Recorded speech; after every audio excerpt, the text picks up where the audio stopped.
Got a whole bunch of cars. We gotta figure out what this guy did to be able to put himself here. Excuse me, sir. Is this your house? It is. What do you do for a living, man? I own a... Excuse me, ma'am. Yes. Quick question for you. Yeah. My brother and I, we go all over the country. We're based in Austin, Texas. We grew a channel to over 2 million followers where we go all over the country just asking beautiful homeowners a few questions on their advice to the younger generation. Wanted to know if we could ask you just a few quick questions for the channel. I'd love to. Come on in. Is that cool? Yes. Thank you that's so much. great. I Appreciate love that. you, Thank you. entrepreneurs. How long have you been an entrepreneur for? 22 years. What industry did you pursue a career in? Well, I was a former model, but when that was over, I went into renovating homes and then building homes. So you've been an entrepreneur for a long time now.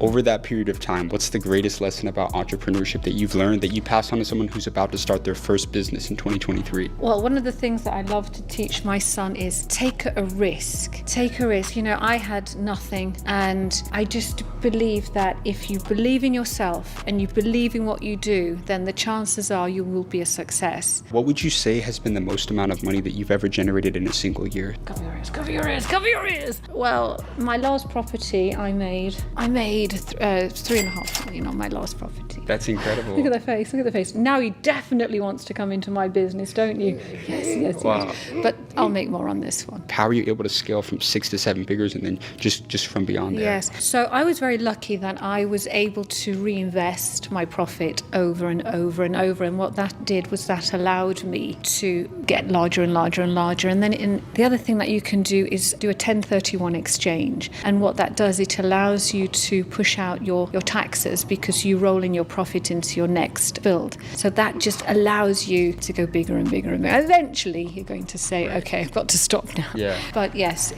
that's a very handy tool as well. And my final question for you, you've got one of the most beautiful houses I've been in. This is a multi-million-dollar house. What would you say is the best advice that you'd pass on to the younger generation? Well, I'm a great believer in hard work pays off, and so he actually has my gene. He is me. He's my mini me. So hard work, stay focused. I tell him this every day, don't I? Know your goal, focus on the goal, and don't stop until you get there. I love it. Phenomenal advice. Great interview. Thank you so much for your time. I really appreciate that. Gio, thanks for joining us, man. All right, you guys, that was an absolutely insane experience. She invited us into her house, was a former model, and is now a real estate developer in Los Angeles, one of the most competitive industries to be in. And she is a multi-millionaire. She's an absolute mogul. Had her son out to teach him the financial lessons, but you can tell he's gonna be very successful one day. Los Angeles is absolutely insane, man. Keep this going. Hello, sir. Yeah? Question for you. Thought you had a beautiful house. Want to know if we could ask you just a few quick questions. No, I would like to opt out.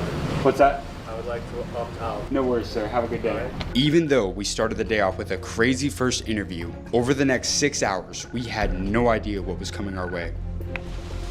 Hi, my name is James Dumlin. Wanted to know if we could ask you or someone a few quick questions on your advice to the younger generation. You know, I'm kind of busy right now. Why don't you just move on? And I just don't really have time right now. No worries. Damn it, bro. Hi, ma'am. Question for you. I started the channel and I grew to over 2 million followers. How you doing, sir? Just asking beautiful homeowners a few quick questions on their advice to the younger generation. Yeah, homeowner likes to keep it very private. Okay. I think I've seen your channel, by the way. Yeah, thank you, bro. Yeah. No worries, man. Sorry about that. No worries. Have a good one, bro. Although we faced rejection after rejection for hours, right before we decided to call it a day, this happened. I go all over the country. I'm based in Austin, Texas, just asking people a few quick questions on their advice to the younger generation. Could I ask you just a few quick questions up here? Yeah, sure. Thank you, sir. Appreciate that. We'll just come. Awesome. What industry did you decide to pursue a career in? Software engineering, and then I turned it into marketing. Are you a business owner now? Yes. And how long have you been a business owner for? I've been running my agency for 9 years. You've had longevity as an entrepreneur for nearly 10 years now. 90% of businesses don't make it past 5 years. So what would you say is the most common mistake that business owners make that prevents them from having longevity? Okay, so a couple things. I've run a startup and failed at building a startup. And the company wasn't a huge success. It ended up being acquired, but ultimately, it wasn't the multi-billion-dollar company I expected it to be. And in those days, it was don't get down on yourself, don't start second guessing yourself, and just keep working at it. Every single day is a new day, and you can do something new with that. You can always keep trying to move forward. And I think that's the biggest thing is keep moving forward with everything that you're doing, right?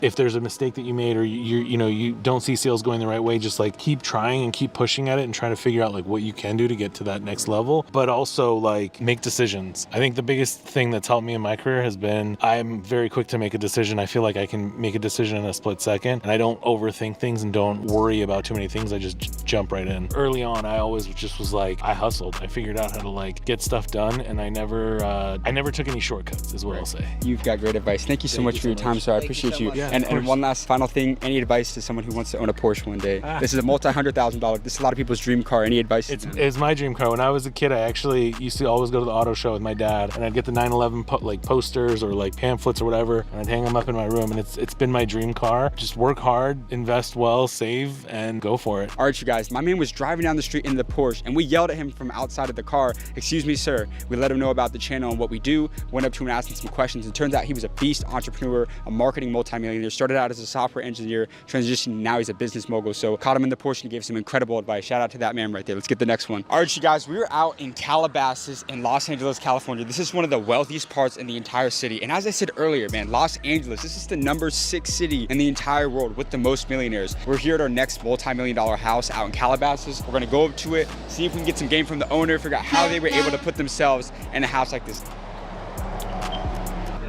Hello, sir. Quick question for you. My 2 friends and I, we started a channel in Austin, Texas that we grew to over 2 million followers. We go all over the country just asking people a few quick questions on their advice to the younger generation of kids starting out in the real world today. We thought you had a beautiful house. Wanted to know if we could ask you a few quick questions for the channel. Oh, man, I love Austin. Of course, man. I'd love to help you guys out. That's amazing. Is it cool if we come in? Hey, he opened that up, so.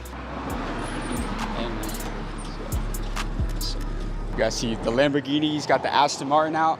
Got a whole bunch of cars. We gotta figure out what this guy did to be able to put himself here. How you doing, sir? Hey, what's up? Man, you got a beautiful house here. Thank you. Are you from Los Angeles originally? Well, I was born in Colombia. I came here when I was 6 years old. How did you end up in Los Angeles? So my parents, they had this dream to come to the U.S. and unfortunately it became a nightmare because 2 weeks after we came to the U.S., our home got raided by law enforcement and both my parents ended up in jail. How were you able to bounce back from that? Kind of like going through that at an early age? Like what was the turning point that really allowed you to kind of build all of this? Well, at 10 years old, when they really put my dad away for a long time, I made him a promise that I'd take care of the house. And I became the head of household at 15 years old. And I got a chance to start working early, and then I started hustling. You got a super nice spot here. This is a multi-million-dollar home. Could we check out the spot a little bit inside? Check it out. Awesome.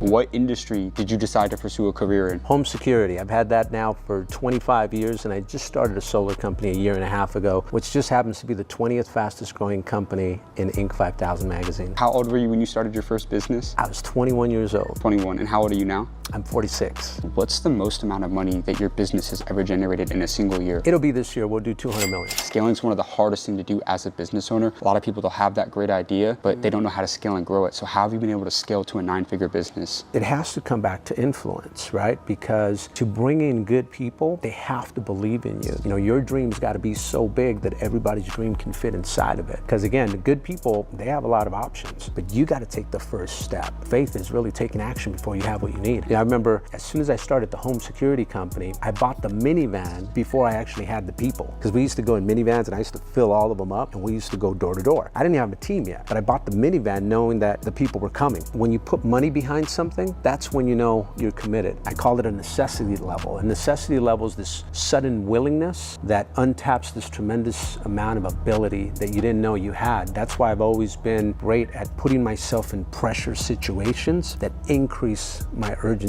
level. I believe low stress is low performance. But when you put yourself in these uncomfortable situations, that's when that greatness that lies within comes out. What's been your secret to sales? You know, you've sold hundreds of millions of dollars in revenue at your company throughout your career, but how have you really been able to land big deals with massive clients over all these years? I've always gone out of my way to validate the business that I'm in to give me confidence. So like when I started selling home security, going door to door, I would look up articles of home invasions. I would look up fire accidents that were happening. And what that did is it filled me up with belief, with confidence. And that's important because the more certain person will always influence the less certain person. People don't have to believe what you're saying. They have to believe that you believe what you're saying, because everything's a transfer of belief. You've generated hundreds of millions of dollars in revenue throughout your career. What has been the best financial advice that you've ever received throughout your lifetime? One of the great things that I did when I first started was I would split my check 3 ways and I would live on a third of it. One would go towards IRS and savings, and then the other one would go towards a reserve account that no one could touch. You could call me and ask me for money. To me, that reserve account did not exist. And that reserve account has always helped me through tough times, because in life and pain are inseparable, and you're gonna have to go through some tough times. Because I like nice things, but being able to cut it 3 ways allowed me not to live outside my means. That said, I was huge on having nice things. It's what made me want to work hard. You know, I wanted to stand out. I wanted to be rare. You know, at 21 years old, I wanted to be the first 21-year-old in my city driving a Mercedes convertible. I didn't want to do it when I was 28, because by then everybody had a Mercedes, right? So just little ways that I would compete against myself. I mean, if you don't come from a rich family can come from you. And I made the decision in my family that I was going to be the one person that changed my family tree forever. Guys, that's a wrap on today's video. Be sure to leave a like and subscribe for some amazing content coming soon. And everybody click right here to watch us going all around Miami, Florida, asking multimillionaires how you can become successful in today's world.